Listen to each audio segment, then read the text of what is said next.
Hello, friends. This is Matt, and this is Something from Everything, a podcast about embracing meaning and discovering wisdom through telling better stories. And, to be completely honest, this is a moment where I have found myself without a story. See, usually, I am all about the rejection of a specific form of nihilism. This idea that life has no meaning or purpose. And I reject this primarily because I think that the stories we tell ourselves lend us some wisdom and purpose. And choosing these stories, willfully choosing some stories and elevating some stories, this becomes our own act of creation, and we are intimately involved in this act. But at this moment of such unrest and anger and exhaustion and fear, I haven't been hearing those stories, and that probably says more about me than it does the existence of those stories. I'm tired, and I know a lot of people are tired right now, and I honestly don't know how to make sense of the moment that we're in right now, and I think that's okay. I've also been reluctant to try and share a story that makes sense of this moment before they're ready. Hopefully this comes. But it's not right now. And so instead, here is an older story, a story that's been polished up and buffed and re-edited about authenticity. This is about the difference between saying the right things and being the right type of person, and about learning from our most spectacular failures. Because regardless of the dizzying, head-spinning nature of whatever is going on, wherever we find ourselves, we need to be people who are committed to growth and integrity.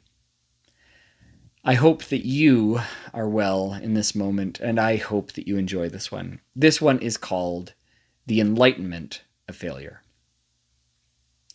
It had been a great day. A day off of work, uneventful, and filled with nothing but sunlight, a good audiobook, and an extended walk with my dog. And it was a Friday. Now, Friday nights are usually... Blech. I bit my tongue. Friday nights are usually ones of celebration, the marking of the end of the work and school week with pizza and a movie as we consider what possibilities the weekend might have in store for us. And this weekend had seemed like an especially long time in coming. But the moment I stepped through the door, this Friday felt off. Each child seemed both agitated, annoyed, and simultaneously incapable of leaving each other alone. By the time we moved to the couch to start the movie, each seemed completely ignorant to the sovereign nature of their designated couch cushion, their limbs spilling over their respective area, arms draped across siblings' heads or feet, jutting into others' sides. It was a general restless energy that always seems to result in sibling wrestling, or its more accurate nomenclature, wrestling. And of course, couch wrestling only ends one of two ways. We know this, right? When the parents shut it down, or in tears. And it was to be tears this Friday as the goofing around became more and more violent and resulted in my boy crying out and repeatedly punching an arm that had held him down for too long. I was frustrated. I ordered him away from the chaos of the couch to the hallway to tell him that he needs to be careful how he acts when he's angry, about how he can't physically lash out when he's upset, about how he was growing, and those spindly limbs of his would soon be thicker and stronger, about how those punching fists could start doing some real damage very soon, and he needed to be in control of them. But it was no good. His heart was racing, his face was flushed, and he wasn't hearing any of it. A wiser person might have considered the emotional state of the audience and the ever-growing impatience and anger inside myself. But unfortunately, I did neither. And so in a moment, he was yelling, and unexpectedly, so was I.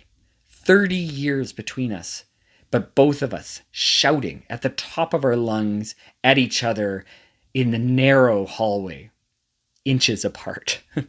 My partner recognized that I had lost all semblance of control and quickly tagged me out to cool off on the patio. But the damage was done. The night was ruined. After that moment, all the serene beauty of the day had evaporated, as did the wide open possibility of the weekend before me, gone in an instant. The lesson was a little too on point. I was telling my son that we needed to be careful in our anger mere seconds before I simultaneously made my point and lost all credibility.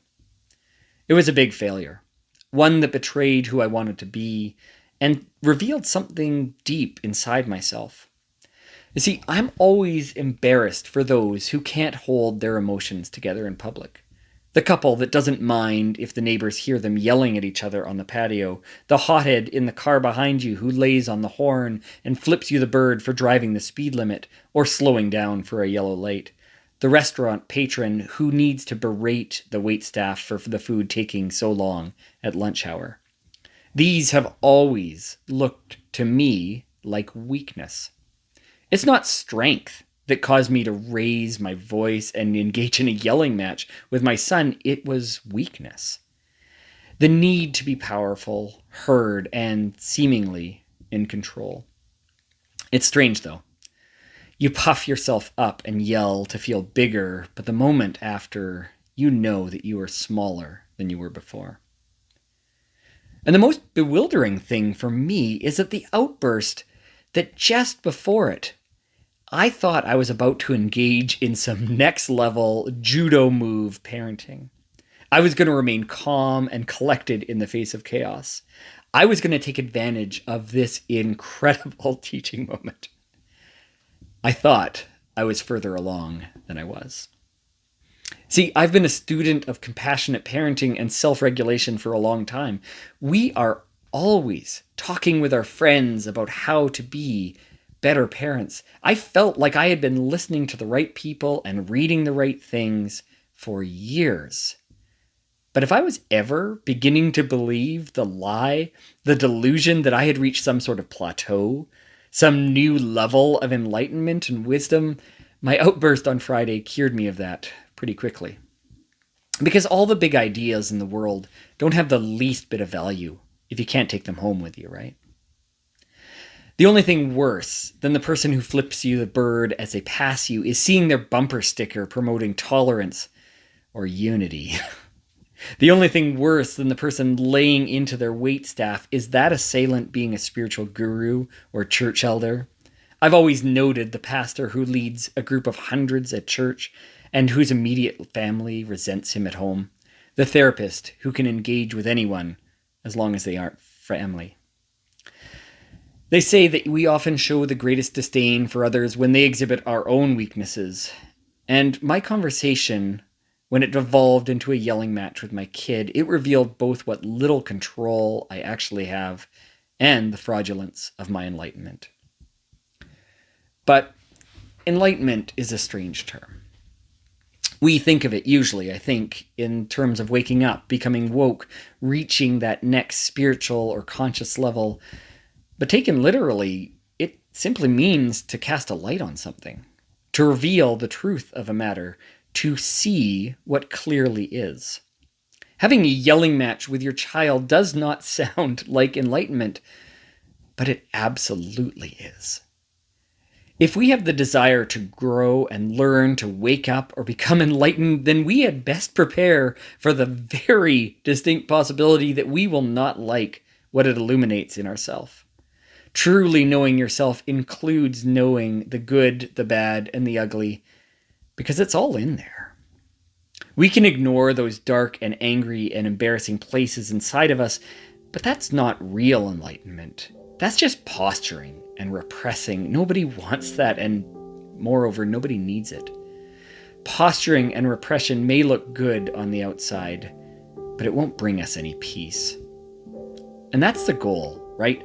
The real goal? Less yelling matches with our kids, less taking it out on the waiter, less road rage, enlightenment, waking up, evolution. These are all grand, idealistic terms, but their working out is endlessly practical. After our blowout, when we had both cooled down, I sat down with my son, him next to me, and held him tight, and I asked him to forgive me for losing my temper. And then, in a slightly more enlightened context, I tried, once again, to discuss the importance of controlling our behavior when we're angry. It doesn't negate everything that came before it, but it was a nice moment. In the days and weeks that have followed, I have been so thankful that our closest relationships are cumulative. The strength of my relationship with my son is not absolved by one misstep any more than it is secured by one successful moment. So it is with our own enlightenment. It's less our arrival and more our continual, staggered march forward. It is a long obedience in the same direction. It, of course, includes our successes, but it graciously includes our failures as well.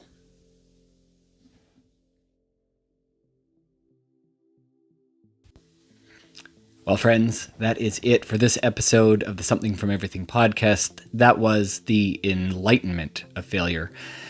I hope that you do not fail as spectacularly as I have, but I hope that if you do, you meet yourself with grace and compassion, and I hope that that failure is enlightening.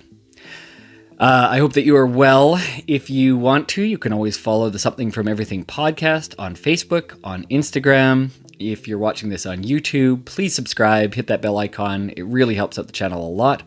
And of course, if you like written stuff better or you like just the audio, this exists as a blog, somethingfromeverything.com, and a audio podcast. Just search for the Something from Everything podcast, and you should find it on whatever player you like to listen to. Thanks, friends. We'll talk again soon. Bye.